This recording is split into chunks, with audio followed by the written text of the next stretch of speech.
Live now from Canberra is the Treasurer, Josh Frydenberg. Treasurer, thank you for your time. Anastasia Palaszczuk nice to be with you, Laura. Said some things yesterday that have raised a lot of eyebrows. Essentially, she's saying she's not going to lift her border until children are vaccinated. Can you do anything about that? Does the federal government have any power? Well, in terms of opening up their borders, that will be a decision that they'll need to take. And in terms of easing the restrictions, they'll do so, states under their own public health orders. But they're deeply disappointing comments from the Queensland Premier. They don't reflect the medical advice that's available to us. No country around the world is vaccinating those very young children. What we are doing, based on the medical advice, is vaccinating the 12 to 15-year-old cohort. And the Doherty Institute modelling upon which the national plan is based took into account the impact of COVID on children.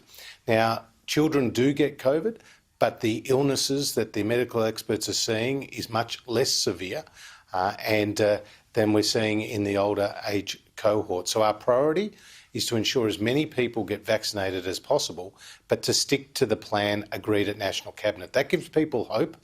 That gives people the opportunity to plan themselves for their future, and that is our pathway out of this crisis. OK, well, what's Anastasia Palaszczuk doing? Well, again, I think she's delaying the inevitable. The people in Queensland, as in the people in Western Australia, as the rest of Australia, needs to learn to live with COVID. That's the reality. Other countries are doing so, and Australia will need to do so. It was pleasing to hear the comments from the Premier in Victoria yesterday acknowledging that they can't eliminate COVID in that state. You can suppress it.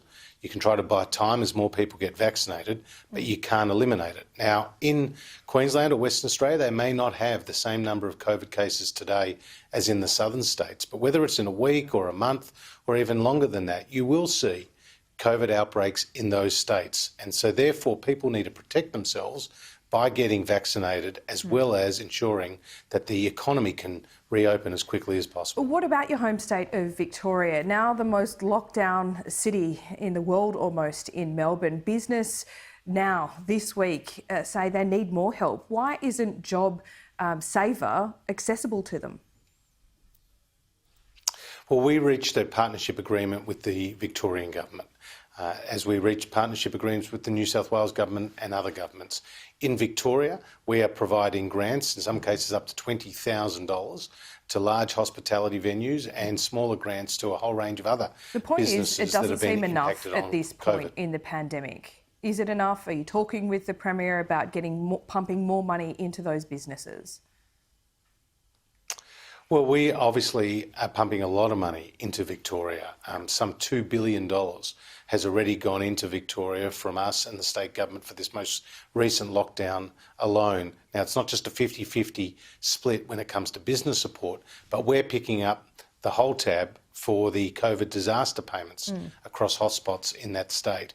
So we're picking up the $750 a week to households and to workers based on the number of hours lost. And we're also picking up half the tab for the business support. And as you know, we've provided a lot of other economic supports throughout this crisis. So we are providing the necessary and immediate support to help people get through to the other side. Treasurer, there is a direct link here between the lack of vaccines and the economic damage in this country, isn't there? We can see it in the GDP. Well, what we can see in the GDP numbers yesterday was that the economy grew in the June quarter despite those lockdowns. And it was better than what the market was expecting. 29 days out of that June quarter. Well, 29 days, Laura, in that quarter saw lockdowns in one part of the country or another. And that included across our 4 largest states.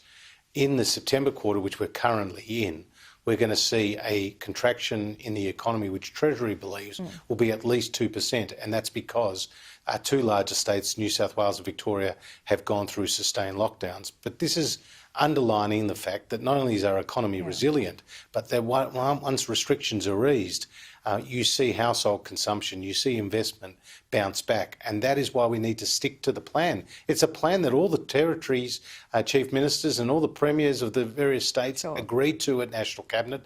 It's a plan that's been backed in by business very strongly yesterday, and it's a plan based on the medical advice. Sure. And look, Treasurer, you weren't in charge of ordering vaccines. You weren't in charge, and you're not in charge of the rollout. But ultimately, you have to pay for it. And this fumble has costed billions, hasn't it? Well, the economy has been hit hard by the Delta variant. It's costing about $2 billion a week to have these two major states in lockdown. And that's just in the lost economic activity. You then overlay that with more than $1 billion from us in fiscal support. If we're already at 70 or 80% now, it wouldn't be costing this much. Well, we've been seeking to get the vaccines as quickly as we can.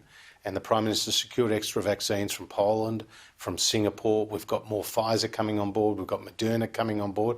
And as you know, we have the sovereign manufacturing capability with AstraZeneca. Now, we had issues early on in the program with AstraZeneca when the medical advice was that it shouldn't go to particular age cohorts.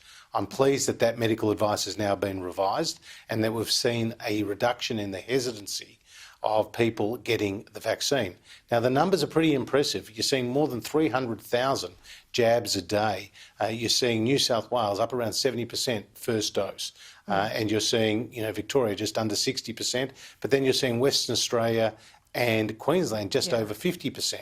So we need those states to pick up the slack to get going, get the jab, because that way our whole country can be safer and can be economically stronger. Yeah, we hope that comes sooner rather than later. Now, as you say, some states are lagging behind. New South Wales is going to hit 70 and 80% of that vaccine threshold sooner rather than later. With other states lagging behind, do you really expect New South Wales to wait for them before they start opening up?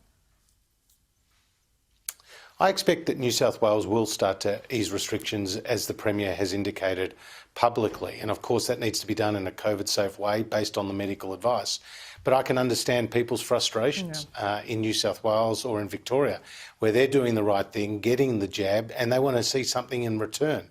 And that means going about their daily lives in a COVID-safe way.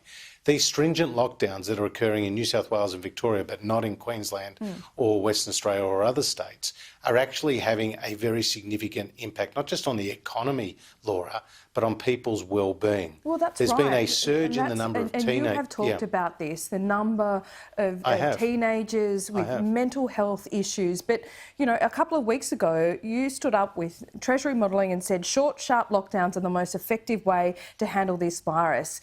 Are you standing by that? Is that still the case, given what we are seeing in Victoria? I mean, Dan Andrews couldn't have locked down harder or faster, and we see 170 cases today.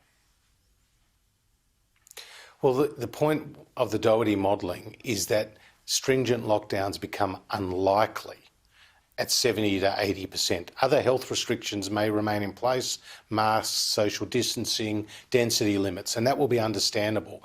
But we can avoid those stringent lockdowns, and that's the key point. Once you get to those vaccination rates of 70 to 80%. Well, right now we're still in the suppression phase. That's important. And in Victoria, he's announced that kids can go back shortly to playgrounds, and that's welcome. My broader point, though, is that the well-being of our children is being obviously damaged by these longer lockdowns. They're the bluntest of instruments. And we've seen in Victoria more than 340 teenagers a week, Laura, turning up at hospitals with mental health related issues, whether it's anxiety, depression, eating disorders, or indeed much, much worse. But more people are dying, Treasurer, as you say. Increase. More children are dying from these issues than they are from COVID. Something's not right here. And that's well, you've got to get the balance right, because those numbers of kids right now. Laura, those number of kids who are turning up at hospitals in Victoria is a 163% increase on the numbers we were seeing pre-pandemic. In New South Wales, it's about a 50% increase. And that's why I've been saying, when it comes to the health outcomes, it's not just preventing COVID, which we should be considering. We should also be considering what the well-being and the impact of the lockdowns are having on our kids. And Professor McGorry, a noted psychiatrist and a former Australian of the Year, has talked about the shadow pandemic that's occurring in our midst. And this is why I want to see kids back at school. This is why I want to see lockdowns go no longer than absolutely necessary, because we need to give people hope that there is light at the end of the tunnel. That's why that 70 to 80% number is so important, not just for our economy, of course, but something much more important than our economy, namely our mental health and the well-being of our children. Josh Frydenberg, thanks for your time. Excuse the passion. When you talk about kids, as you know, it's hard to rein it in sometimes, and it's a tragedy what's happening in many quarters. Thanks so much for your time, as always. My pleasure, Laura.